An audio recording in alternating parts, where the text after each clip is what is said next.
All right, ladies and gentlemen, good evening. Let's go ahead and get airborne with our Sacred Warrior Fellowship, our founder brief, and we're going to talk about returning home. Now, to all the other Eagles fans in the audience, we will absolutely be done by the time the Eagles game is on. Obviously, it's a felony for an Eagles fan like me to stand between you and the game. So I will definitely keep us on target. Very excited for tonight. Tonight has been a lifetime in the making. There's just no way. If you talk to this poor kid from South Jersey, South Philadelphia, if 57, 56, whatever years later, he'd be given a brief on a fellowship that he started with his beautiful bride. There's just no way in hell I would have believed you. So welcome aboard. I'm really excited for this. I got to be honest. I usually over prepare for things like this, but I put some slides together and I'm like, man, I'm just gonna let it flow. So if you'll indulge me for a little bit, if my slides aren't perfect or anything like that, hopefully you're going to understand that this brief comes from the heart. I'm also doing this brief tonight because it's November 10th. Tomorrow is Veterans Day, and a lot of the work we're doing is obviously rooted in my military experience, and I'm just so excited to be given this brief. Speaking of being a veteran, um, Congress shall make no law respecting an establishment of religion or prohibiting the free exercise thereof. Ladies and gentlemen, I defended this country and the Constitution for 15 years. And now I'm going to exercise my rights guaranteed in that founding document. So let's go ahead and throttle up and get airborne. Got a lot of people. There was a couple hundred people registered. So really excited to get airborne here. Our sacred brief tonight, what are we going to talk about? My personal journey towards founding Sacred Warrior Fellowship. Like I said, with my beautiful bride, Susie. Our mission, our articles of faith, our guiding precepts, who we are and what we do and what we're about, the sacraments that we use in our fellowship, our spiritual practices, and then how you can join. If it calls to you, great. If it doesn't, great as well. And you'll probably hear this a couple other times throughout the brief. I'm a recovering Catholic. And what's that mean? Well, you're going to hear in a little bit. Let me ditch the earbuds here. Okay, so let's go ahead and talk about personal journey to founding Sacred Warrior Fellowship. You guys can hear me, right? I didn't turn my microphone off. I want to make sure that that did not occur. Let me make sure. Okay, awesome. Thank you, Micah. I appreciate it. Awesome. Glad to see Micah here.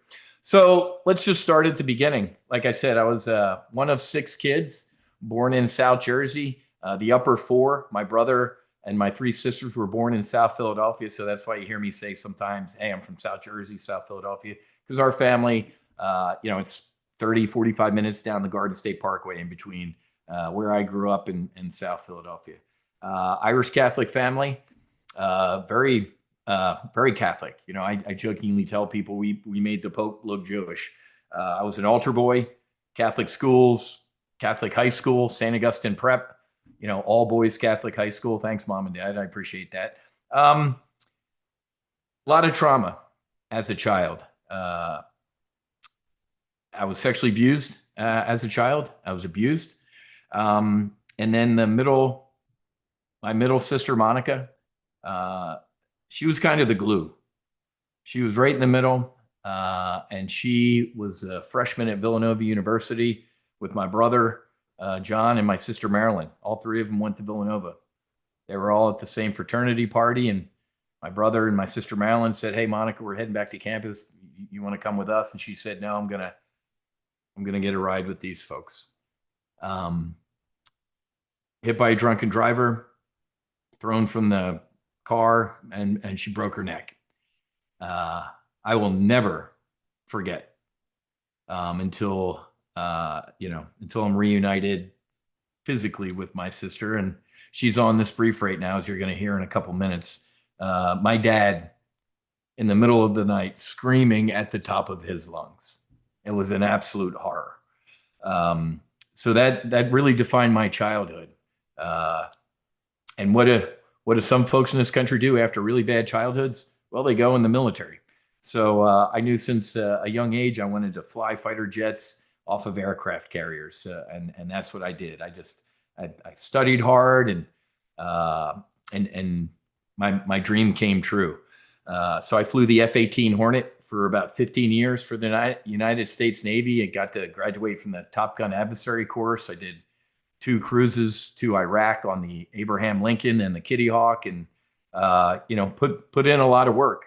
I married my beautiful bride Susie, 1994, and we had a great time in the Navy.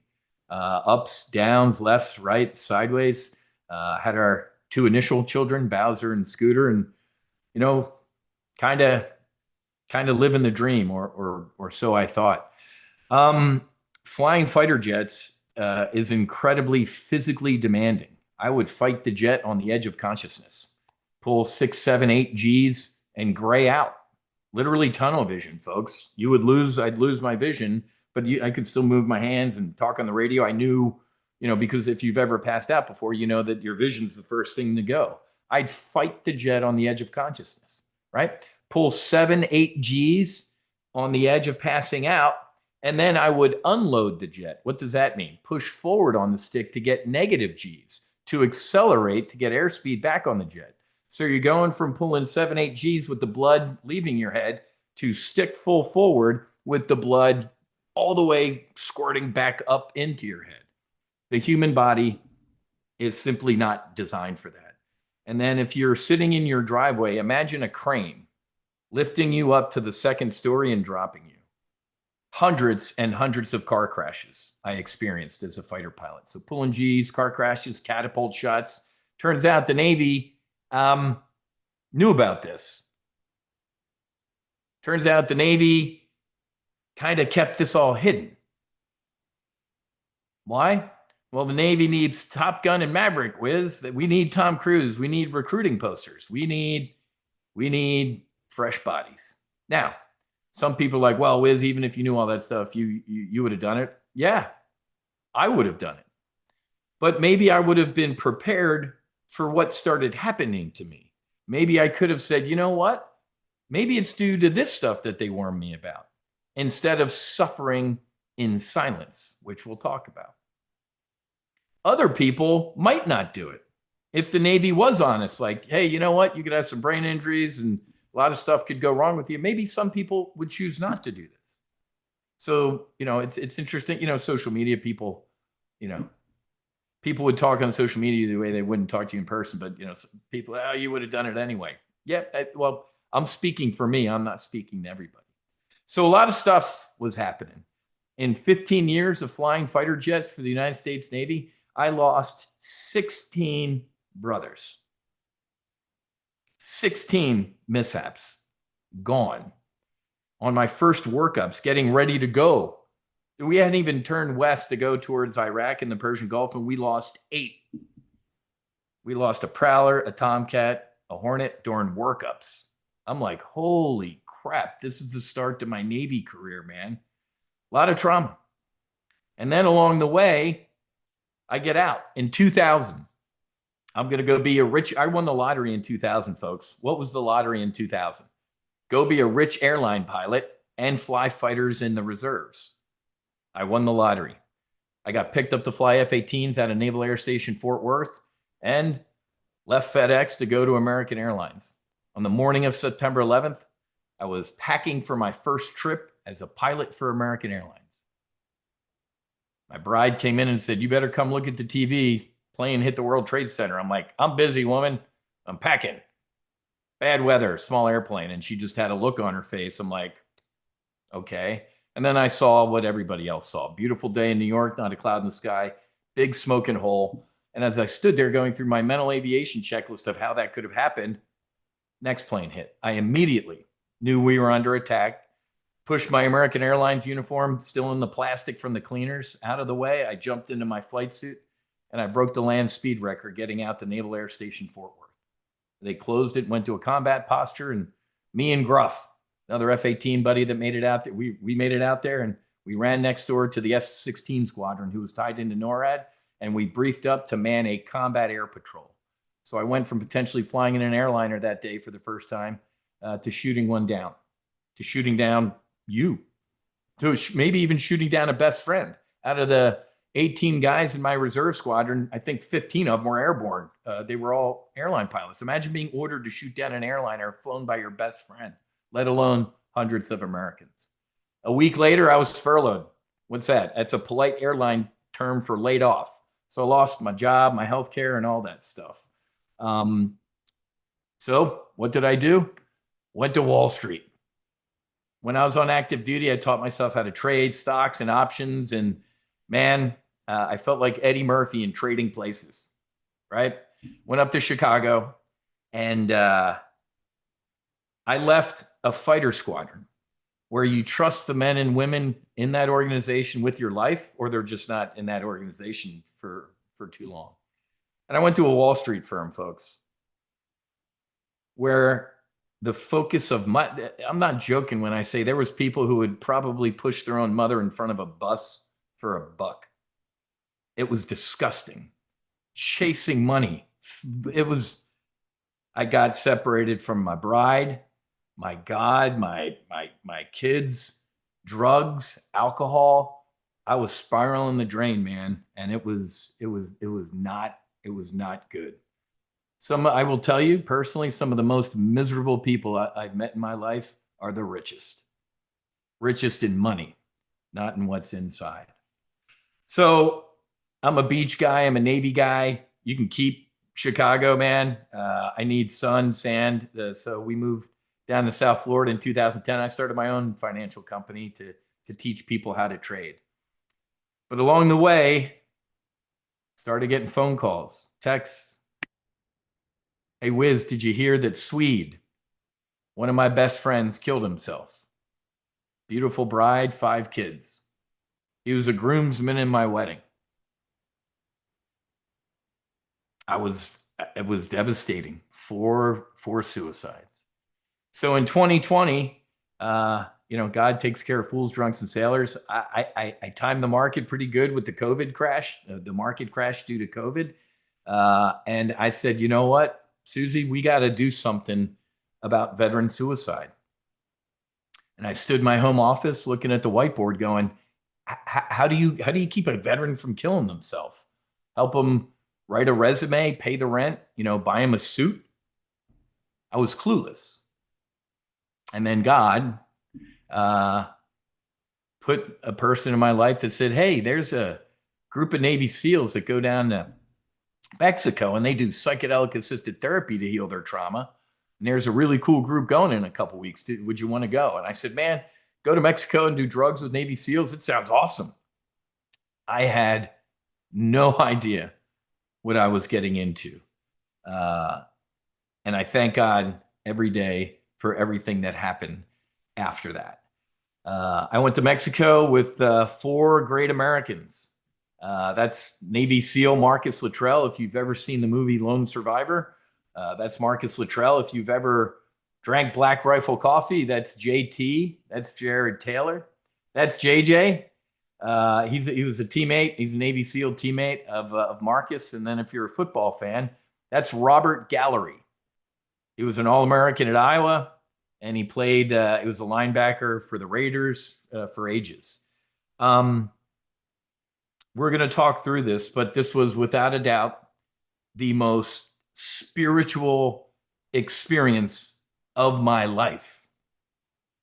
It was not fun. It was far from fun. It was not recreational. I've done some pretty challenging things in my life. It was without a doubt the most challenging thing that I've ever done. Just a couple side notes. If you Google Robert Gallery now, I drove in the car with Robert, right? When you fly into San Diego and you drive down to the retreat location. Why? Because if you did it in San Diego, you're a felon. If you do it an hour south, it'll save your life. So in our little convoy, I sat next to that guy. And I was sitting next to a 6'7", 300-pound dead gray iceberg. He was just done. And he'll tell you, he did a great podcast, he and Marcus. He's like, Wiz, if that didn't work, I was done. That was it. I was on my way out. Because he's like, I know I have horrific CTE.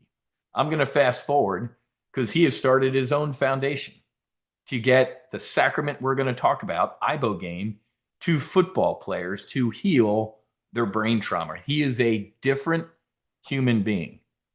Marcus Luttrell.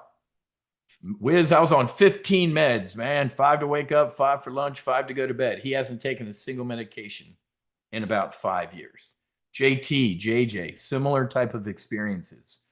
But I want to talk to you about this because this is exactly what I needed in my life. Like I said, I lost my faith. I grew up terrified of God. God was on a cloud, a white dude with a beard and robes. And if you piss that guy off, you're going to burn in hell forever, for eternity. Lightning bolts shooting out of his fingertips, terrified of God. That's the Catholic, way, man. We're going to scare the shit. I remember after we had Matthew, our oldest son, Susie's still in the hospital. I think my mom called. She's like, oh, yeah, great. Susie's okay. Awesome. When's the baptism? I'm like, what are you talking about? I'm worried about Susie and Matthew. She's like, well, you do know that if he dies before he's baptized, he's going to hell or something like that. I'm like, what are you talking about? The most perfect thing on this planet just came into the planet. So the whole born in sin, and I'm like, I was horrified as a Catholic and terrified of God. And then I lost my faith. What kind of God kills my sister? What kind of God allows me to be sexually abused? What kind of God kills my brothers and makes them commit suicide? I could not have been more wrong. So we sat with a sacrament called ibogaine, and I'm going to share this experience with you.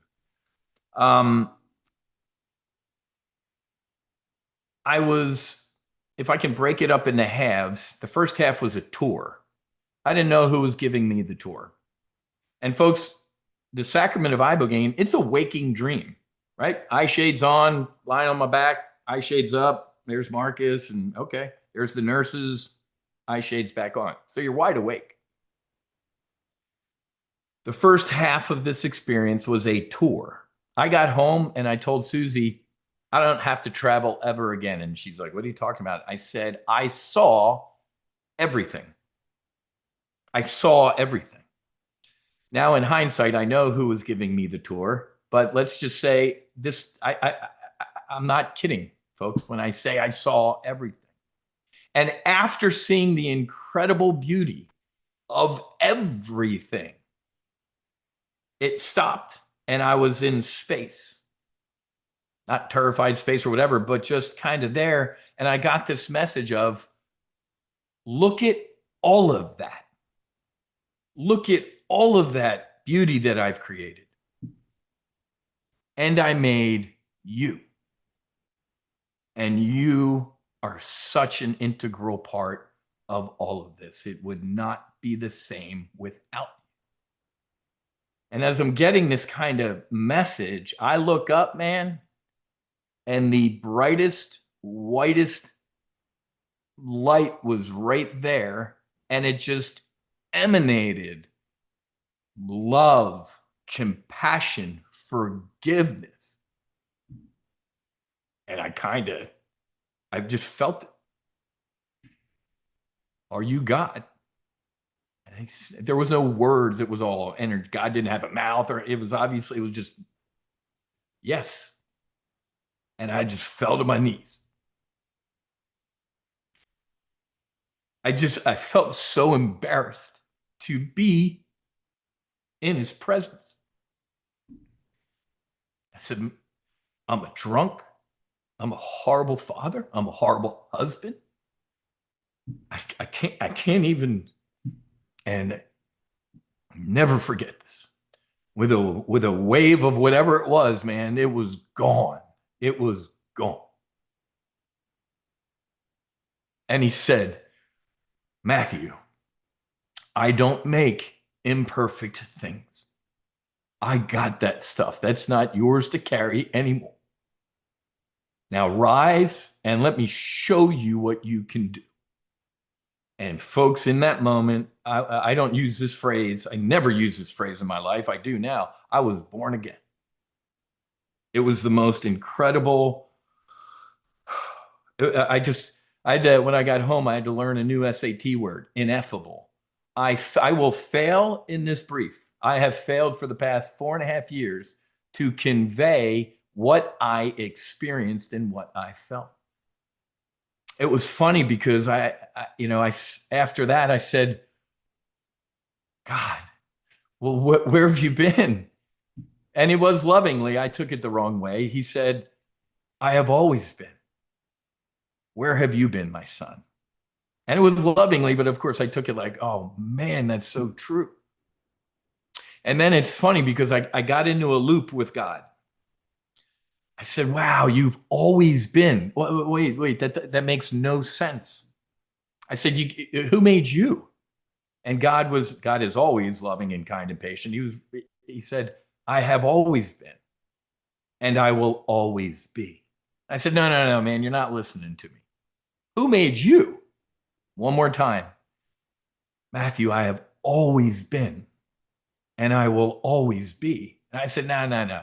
And then before I could even try for like the third round, he just kind of gently lifted me up, and I exploded into infinity forever.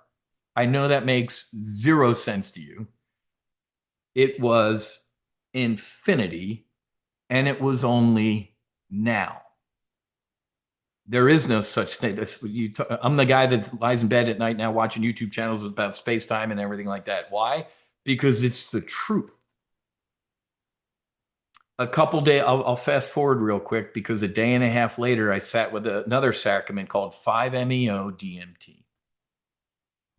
And this answered an incredible question that I've had since my sister Monica transitioned. Is she bored? Like, are they bored in heaven? Like, looking at their watch going, kind of been up here for a while. No. In the blink of an eye on 5-MeO-DMT, I exploded I became, if Ibogaine was me kind of hanging out with God, looking at my life and the future and healing things, 5-MeO-DMT was an immediate oneness. It was Christ consciousness. It was oneness. It was perfection. It was bliss. I can't describe how incredible it felt. But here's why I bring this up.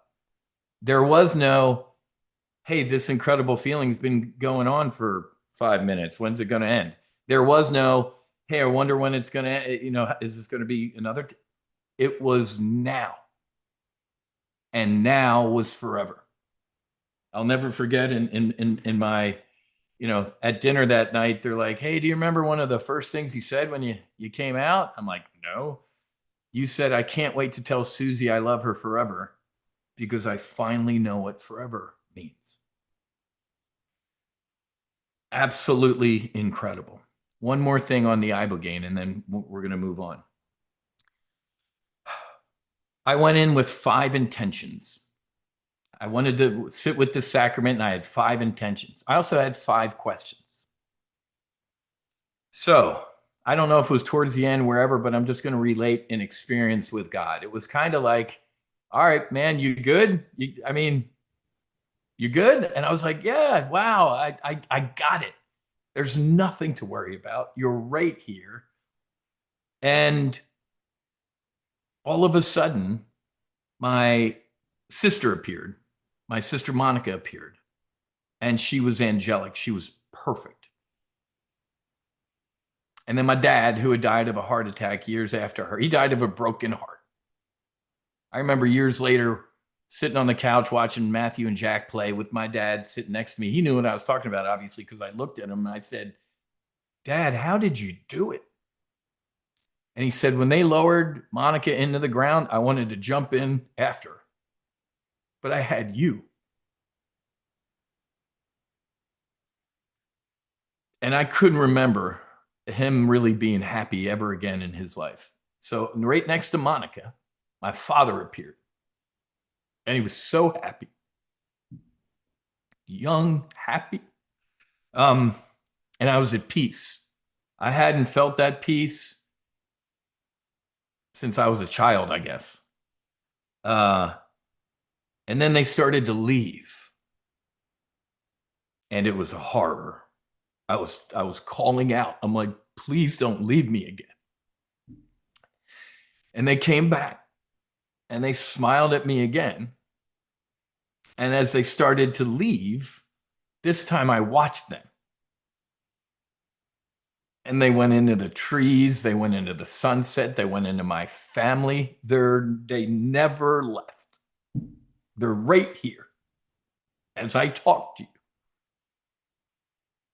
This ego that we have, it's called, what does ego stand for? Edge God out. When you can dissolve this ego, even take a little bit of a break, they're right there. And it healed. Don't get me wrong, every 2 times a year on the day of their transition, I still miss them. My ego still hurts. I want to hug. But man, all the other days, I can just close my eyes and I can feel it. So, needless to say, I got home from that experience and I looked at Susie and I said, this is how we're going to end veteran suicide, period. So we started the No Fallen Heroes Foundation, and we've been giving grants to veterans, first responders, and their family members for the past 4.5 years to go sit with these sacraments. I think we just crossed our century mark, 100. We've given out 100 of these, and it's just making my heart smile. I've also been hitting the road, advocating from Mexico to DC. A couple months ago, I was at the VA, not as a protester, but as an advocate. I met with Secretary Collins, and because I poked him on Twitter. I said, what are you doing? Veterans 17, 22, 44 are dying every day. What is the VA doing for psychedelics? Wiz, I want you on our team, man. He looked me dead in the eye and he said, Wiz, if anybody's going to do this, it's going to be us, and it's going to be now. I have to believe him. Right around that time, I'll never forget this. I was sitting right here watching a cabinet meeting. They all got to go around the table and say how great they are. And then after Secretary Collins gave his, here's what's great at the VA, I've never heard a president in my life ask this question or use these words. President Trump leaned forward and looked at him and said, what's going on with veteran suicide? You could have heard a pin drop in this office. I'm like, oh my God. And then Secretary Collins said, well, you could tell he was taken off guard. He was like, he said, well, Mr. President, we're throwing a lot of money at it, but the numbers either stay the same or they might be going up. I was like, yeah. Then he said, but there are some nonprofits out there doing work in psychedelics with some promising results. Now we're going to have to test and check it out and do our due diligence and everything like that. But these psychedelics might be showing promise. Susie ran in the office. She thought I was having a heart attack. I was yelling at the top of my lungs, man. That was awesome. So I think as of right now, there's 11 trials at the VA. So we're getting there. But it's interesting because around that time, I started moving in this direction. I love this quote. I'm just going to read it to you.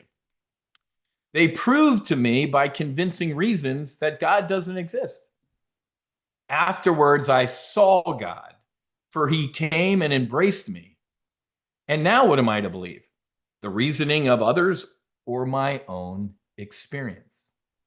Truth is what the soul has seen and experienced. The rest is appearance, prejudice, and opinion. So it's interesting because around this time, I'm like, I was taught as a young Catholic that through the process of transubstantiation, the priest turns wine and a wafer into the actual blood and body of Jesus Christ. Now, if you're not a Catholic, you're probably like, oh, yeah, well, that's interesting symbolism. You're wrong. As a Catholic, we are taught to believe that is the actual body and blood of Jesus Christ. That was my belief. Now, I don't have a belief anymore. I have direct experience. I'll never forget Marcus's bride, Melanie. Again, she makes us look Jewish. She goes to Catholic church 3 days a week, takes the flowers from the ranch to decorate the church. She was a little worried about Marcus doing this. And he came home and she's like, I can't believe this. I got my husband back. She went and sat with 5-MeO DMT. When I asked her, she got me for about 2 seconds. I said, well, she said, Wiz, I lost my faith. I'm like, oh my. She said, I don't need it anymore. I have experience. It validated everything. And man, that made my heart smile. So it's interesting because around this time, I'm like, wait a minute, then these are sacraments. This was a sacrament to me to commune directly with God.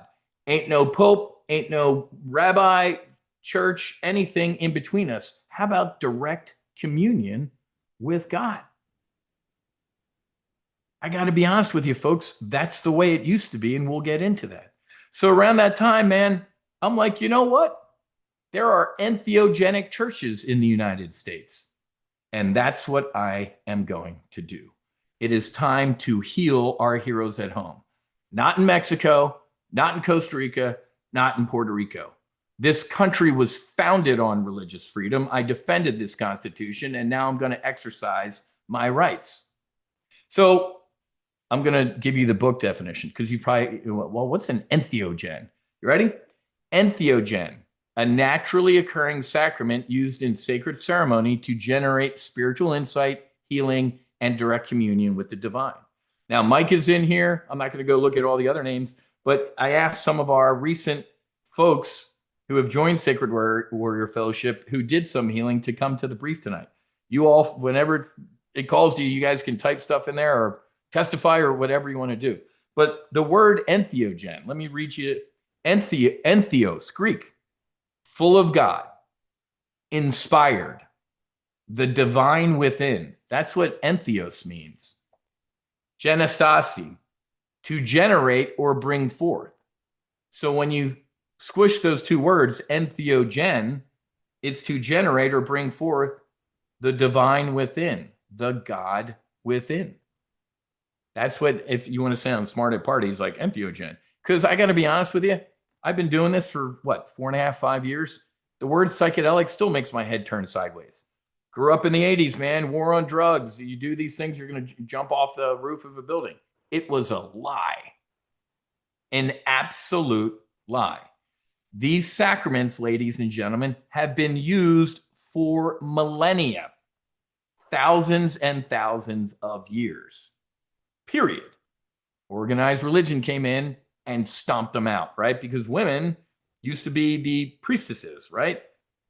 If you can bring a life into this planet, you're pretty damn cool and spiritual, in my opinion. But organized religion stomped them out, made women second-class citizens. And oh, by the way, if you use that stuff, you're a witch, and we're going to burn you. How dare organized religion do that to women? Awful. There's an incredible book, if you really want to dig into this stuff. It's called The Immortality Key by Brian Marescu. The guy, it's a Dan Brown novel. He goes to the Vatican, he goes to Greece, he goes to the mysteries of Eleusis, right? The Greeks predated Roman Catholic, right? The mysteries of Eleusis. Right above the arch, it says, if you die before you die, you will never die. And trust me, a couple of these experiences, I felt like, oh, I died and I was reborn. So these offer direct experience, not dogma. And don't get me wrong, folks, as a recovering Catholic, I love all sorts of religions, man. This is mine. It can make you a better Catholic, a better Jew, a better whatever. So it's not necessarily to replace, it can lay on top, but this is my spiritual practice now. So archaeological and historical evidence shows this, that it predates. That's why the subtitle is The Secret History of the Religion with No Name. I love this meme. I see it on Instagram every once in a while. God makes psychedelic plants. Humans make psychedelic plants illegal. God, and that's kind of, shrugging his shoulders, right? So, all right, let me give you a quick brief on the mission, our core values of Sacred Warrior Fellowship, our articles of faith, all that good stuff. You guys can read these on our website. Our website's still kind of a work in progress, but it's getting there, man. We're a small fellowship. Susie and I have a couple day jobs, obviously, but let's just go through this real quick. Our Constitution.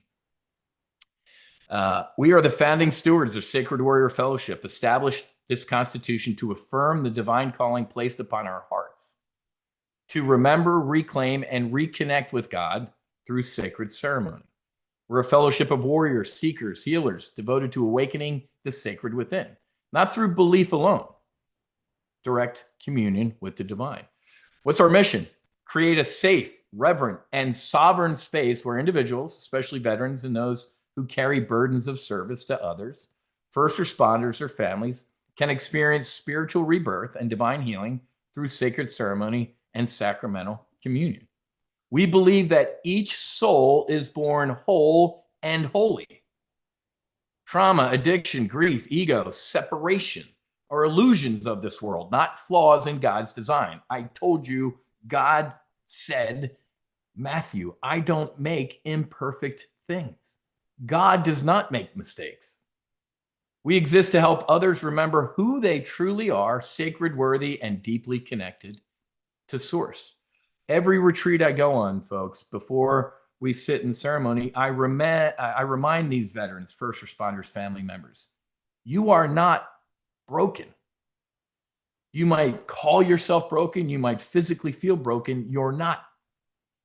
We are all sacred divine beings. When God said, let there be light, in that instant, folks, all the atoms in your body, my body, we're all the same. And we have that sacred piece of God inside of us. You are not broken. These sacred compounds are going to take a sledgehammer to knock that stuff off and show you that you're not broken, to remind you who you are. Excuse me. Our core beliefs. God is within. Creator's not distant on a cloud, not super judgmental or confined to a temple or a throne. Dwells within each of us as breath, as light, as truth. The kingdom of God is not a faraway place, but present and living reality. We're not broken. I already did that one. I was on a roll. Sacred communion is a rite, man. Through reverent use of sacred sacraments, entheogens are gifted by God through nature. We enter into a direct relationship with the divine. They're not recreational. They're not medicinal. There are medicinal studies going on. That's not my lane. They are sacraments, sacred tools to open the heart, heal the soul, and commune with spirit. Ceremony is our gateway to remember. Ceremony is our church, and stillness, song, fire, sacrament. We meet God together, not alone. Veterans are sacred warriors, and so are those that love and support them. I don't have to read all of these things. You can go read them, but we do have our Constitution. I love this stuff. All life is sacred. I can tell you, I promise you, I have seen meat-eating, knuckle-dragging killers on the other side of ceremony, first of all, be healed, but also go, what are we doing? I think Uncle Sam tries to make these things illegal. Why? They can turn warriors into peacemakers. And they need their robots, man. They need their killers. All life is sacred. I'm not joking, folks. People always laugh when I say this. If I kidnapped Vladimir Putin and Zelensky and took them on a retreat, the war would be over. Oh, yeah, wouldn't that be? Don't laugh. I'm not laughing. I am deadly serious. It would be over. Did you not hear Rick Doblin? He did a retreat with IDF veterans and former Hamas terrorists. A year ago, these guys would have physically cut each other's throats with a knife. I don't know how he did it, but he got them together and did a retreat. They're best friends. He tried to bring them to talk at the conference in Denver, the Trump administration wouldn't let the former terrorists into the country, kind of proving the point that they're stuck in their old thinking. These people healed together. We talk about how we are a 508c1a.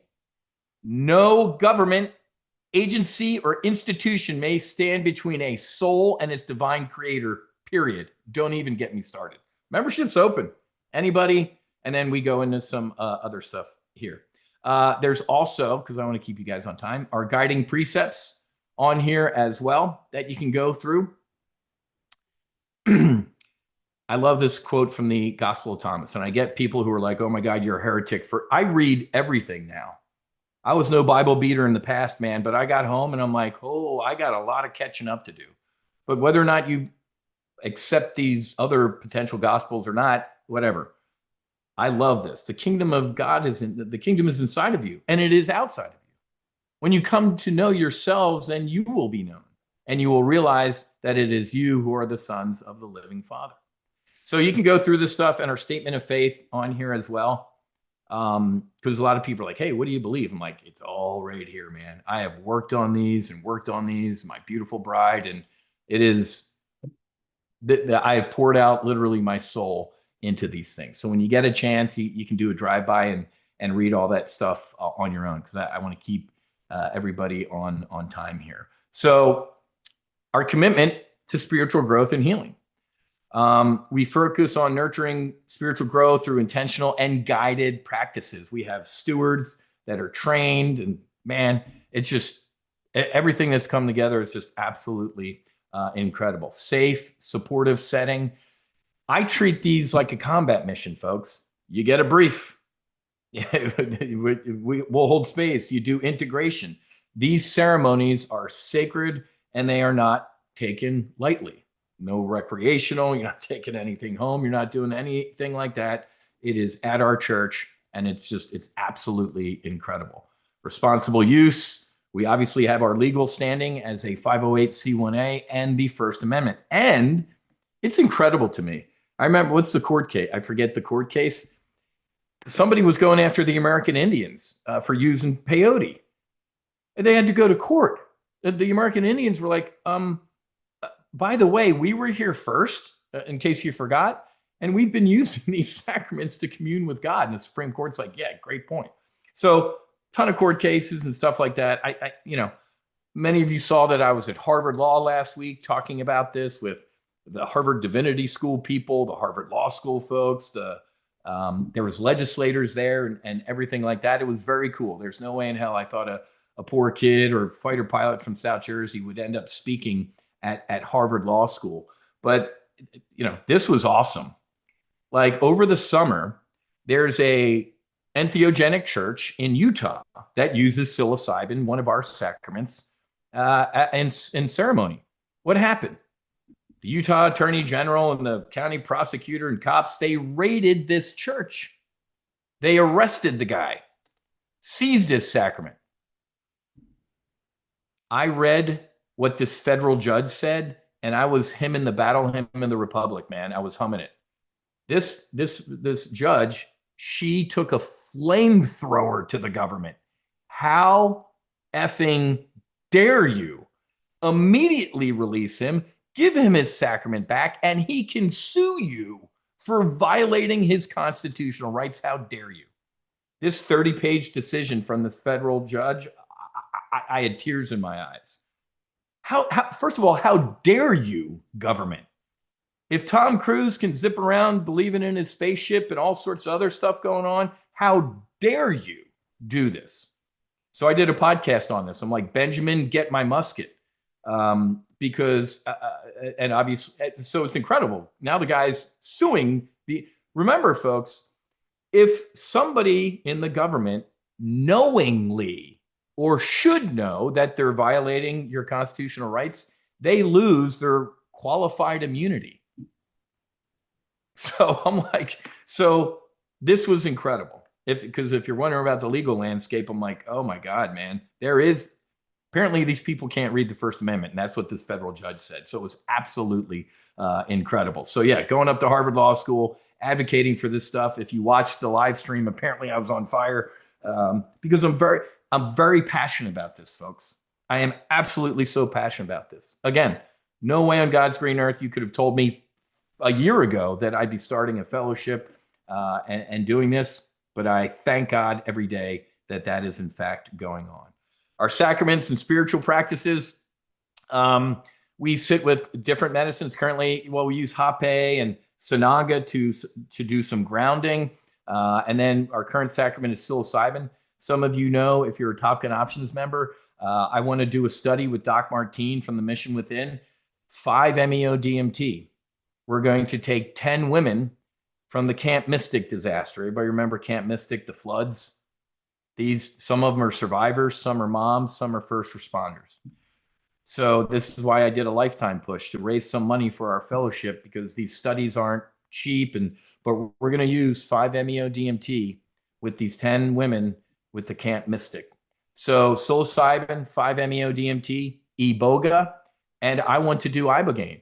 I'm going to give a shout out to my brother, Justin LaPerie, Marine Fallujah veteran, combat veteran, Austin firefighter. He just did the first religious retreat using Ibogaine in the United States about 2-3 weeks ago. My hat is off to you. Why a little longer? Ibogaine has more health requirements. You got to do a screening. We're going to have, I'm already talking to ER docs up in Palm Beach and nurses, and we need EKGs and all sorts of stuff. The other entheogenic sacraments do not need medical stuff, but we will do intakes and stuff like that. You know, bipolar sadly is screened out, and some other issues. But our entheogenic sacraments are, like I said, psilocybin, 5-MeO DMT, Iboga, Ibogaine. Quick reminder for you that alcohol and tobacco are two of the most horrific drugs on the planet. I was talking about this at Harvard Law School last week. The United States government defines a Schedule I drug as no therapeutic use and a high risk of addiction. That's alcohol, and it's a cigarette. What's on the right side of this chart that doesn't hurt you or anybody else? Psilocybin. But they will tell you the 100% legal stuff is great. They will tell you that will get you in trouble. Ain't getting me in trouble. It's a sacrament. But isn't it this? It's your typical government. They label things the exact opposite of what they are. Schedule I, it was the most therapeutic thing I've done in my life, and it was anti-addictive. I was a drunk, and Ibogaine destroyed alcohol in my life. It's a disgrace. The Inflation Reduction Act, the Affordable Care Act, they label things the exact opposite of what they are. You guys, you don't need that speech. Anyway, I can dig more into this. I want to make sure I stay on time. Our rituals and everything we do, maybe we can talk about that and take a deeper dive into that some other time. But if you're interested, our next retreat, December 5 through 7, on our website, we actually have a list of the retreats. If this calls to you, you can reach out. You can email us info@sacredwarriorfellowship.com. There's our Sacred Circle retreat. You can look at I think we have, let me share the screen. We can send, all the dates are on there. Okay. So thank you for saying that, Micah. That makes my heart smile, man. Everybody read what he just wrote. That is just, or you guys probably read that already. So I'm behind. So thank you, Micah. What an incredible, Micah's a Marine. Happy birthday, my brother.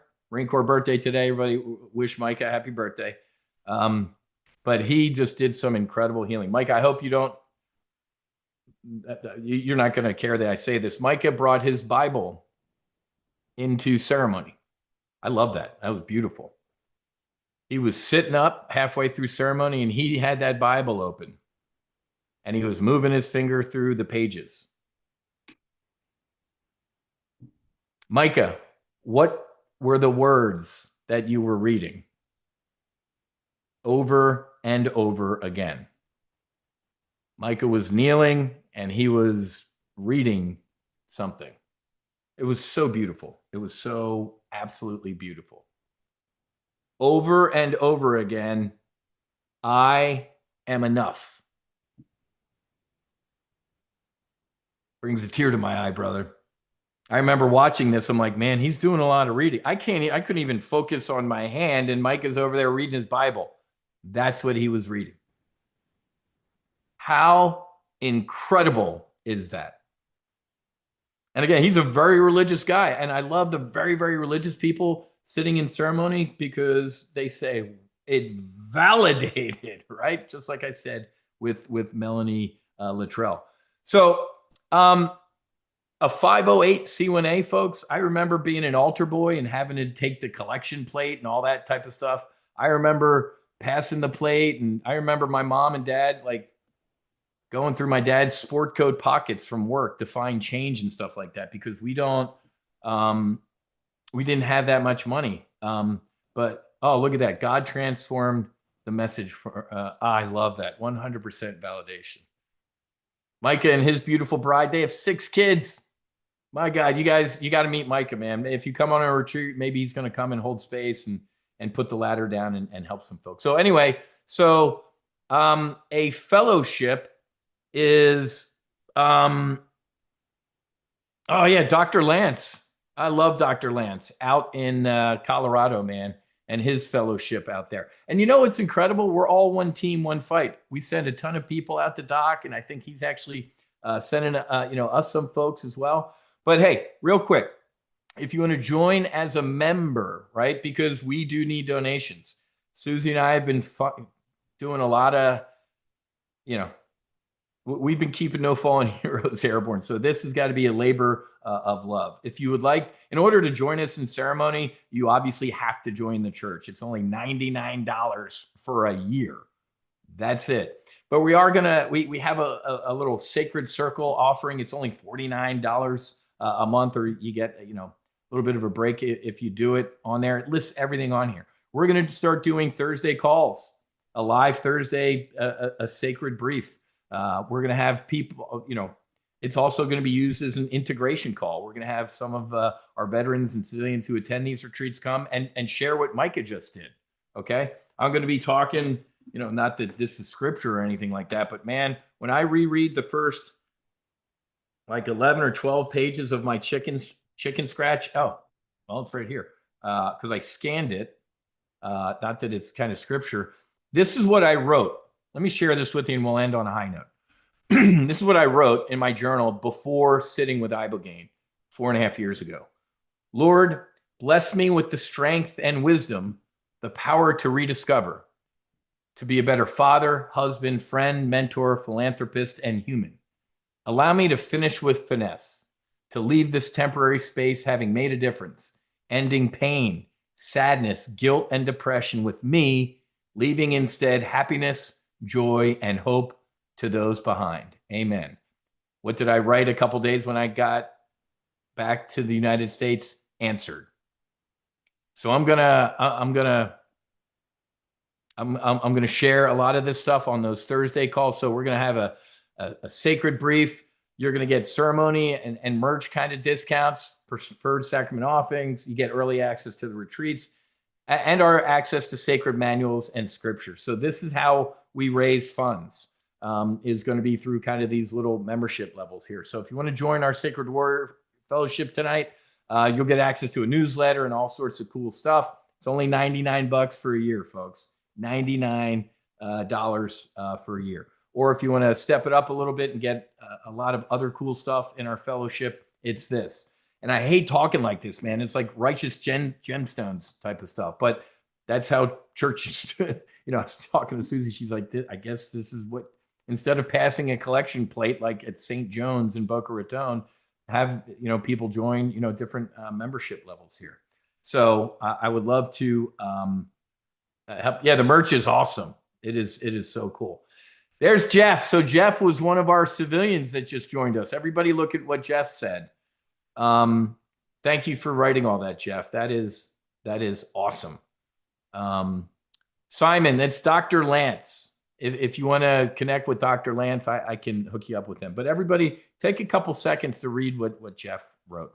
Jeff is a civilian. His dad served, obviously, but our civilians help pay for healing grants. So he, Jeff just, had an awesome experience. It was not easy. Jeff will tell you if you want. And all these folks that have come on a retreat and joined Sacred Warrior Fellowship, I guarantee you, to a person, they would like, hey man, give me a call if you have any questions or want to know about my experience. Because Jeff was in a dogfight, man. Hell, I was in a dogfight. I was to, we could talk about that on another brief. Yes, Colorado is Dr. Lance Cutsforth, and Merch is Mental Joe. Yeah, good catch.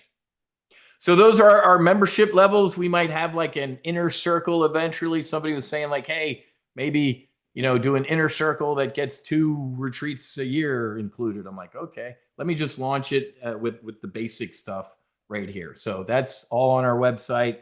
Like I said, our church constitution, the guiding precepts, our statement of faith, and then our kind of retreat schedule is on here as well. Okay. Okay. I got 4 minutes left. No. What time is kickoff? Is it 8:30? Well, let me give you 2 more slides left because I want to let's end on a high note. I don't know anything. What's that mean? It means exactly what I said. In this space, right? Psychedelics are getting popular and everybody's microdosing and this and that. And if you see a Shambro or if you see people running around in this space, folks, that, I got the answer or this, or listen to me, I'm going to be, I have no other way to be but truth. I have no clue. This quote from Ram Dass made me feel so much better. The freer I get, the higher I go. The higher I go, the more I see. The more I see, the less I know. And the less I know, the more I'm free. Let me end on that high note because I told you I went in with 5 questions for the medicine and 5 intentions, and God was kind of like, you good? You got everything? And I said, yeah, wow. And I said, whoa, hold on. I'm glad you asked because there was one thing left on my list that I don't have an answer for. And I said, why Monica? Why my sister? Why so young? And I'll never forget. He said, I know. Trust me. And I did. And I do. I know. Trust me. So I trust God's plan. It brought me to this webinar tonight. It brought me to you all. You all, for whatever reason, joined me. Thank you for the Sacred Warrior folks who are already members, who sat in ceremony, who are putting the ladder down to help others heal. If you have any questions, folks, shoot me an email. Wiz at, I don't know if I have a Sacred Warrior email. Wiz at No Fallen Heroes, WHIZ at nofallenheroes.com. I'll just use my foundation email there. I'm here for questions. If you want to talk to Micah or Jeff or any other folks who have sat in ceremony, I'm sure they'd love to talk to you. It's interesting. It's so funny because I call this the world's greatest Ponzi scheme. What do I mean by that? You heal and you get home and you want to tell everybody and you want to help everybody. You want to put the ladder down. Let me remind you oh, there's Matt. Awesome. Thanks. Yeah, Matt was in the September ceremony. Awesome, Matt. Thank you for coming in here. I love that, David. I got to sit with Ram Dass, Richard. So, David, you'll appreciate this. Last week at Harvard, after the day was over with, they had a walking tour of the Harvard campus of all the psychedelic folks, the Richard Alpert, the Ram Dass and Timothy O'Leary lab and this lab. It was so cool walking around Harvard to see the genesis of a lot of this stuff. So that's awesome. That's really cool. So awesome. All right. I had a point I was making and it went out of my head because I forgot I did the walking tour on Harvard. So at the end of the day, folks, I'm here for you. Never thought I'd start a church. It kind of makes my skin crawl a little bit using that word just because the way I was raised. So return home, Sacred Warrior Fellowship. God does not make imperfect things, and we're here to help you remember that. If I can be of service to you, or my beautiful bride can, or any other Sacred Warrior Fellowship members can be of service to you, please reach out and let us know. Thank you for coming. I thank God for all of this, the good, the bad. And I've actually gotten up to a point in my life where I can say I am thankful for my suffering because it brought me to here and to you all. So have a great rest of your night. God bless you all. God bless Sacred Warrior Fellowship and our mission.